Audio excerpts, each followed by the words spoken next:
Около 200 детей из поселка Мизур Алагирского района посещают различные кружки в местном доме культуры. Танцы, пение, прикладное искусство – выбор есть. Однако условий для занятий с ребятами нельзя назвать приемлемыми. Из-за того, что сцена находится в непригодном состоянии, дети занимаются прямо в фойе. Как быть в такой ситуации и ждать ли ремонта, выясняла Виктория Базгадзе. Желтые майки, полосатые штаны и юбки – это танец пчел. Самые юные ребята показывают, чему они научились за год активных тренировок. Мы пчелки, мы танцуем и жужжим. Мне нравится, как мы танцуем.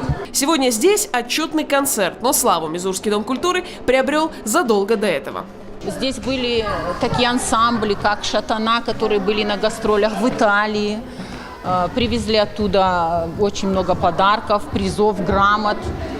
А теперь по сегодняшний день здесь работаем мы с нашими детками.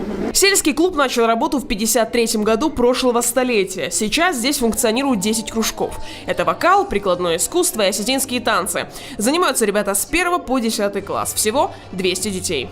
Я сегодня пришла поддержать своего брата. Он у нас танцует осетинские танцы и занимается долей.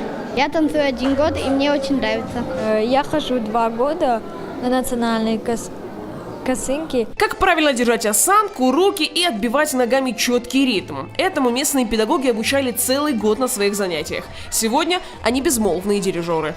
Изначально были дети, они уже и женились, и замуж повыходили. Когда они востребованы уже там, и потом приезжают и говорят о том, что Альбина Зелимовна, нам говорили, кто вас научил танцевать, вот это хорошо. Старшие села частенько вспоминают молодость и свои походы в клуб. Приходили в кино, час-полтора часа ждали, чтобы билет купить. Столько людей было, да, очередь такой.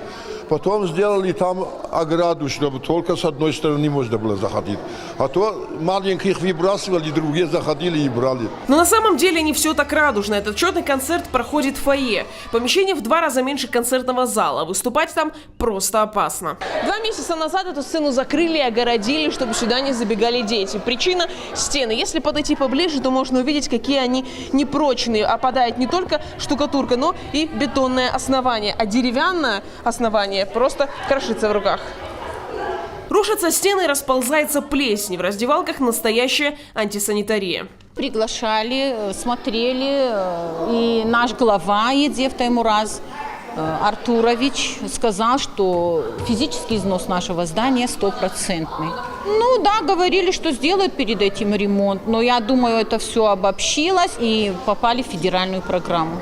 В федеральную программу действительно попали. Развитие культуры и туризма. Уже составлена проектно-спектная документация. В следующем году начнется капитальный ремонт. Расходы 7 миллионов 200 тысяч. Капитальный ремонт проводится с 2017 года первый раз за счет федерального финансирования.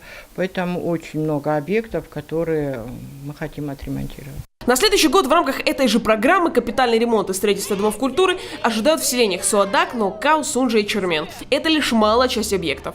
Общая сумма выделенных средств – 150 миллионов рублей. Виктория Базгадзе, Игорь Войцеховский. Новости Осетии.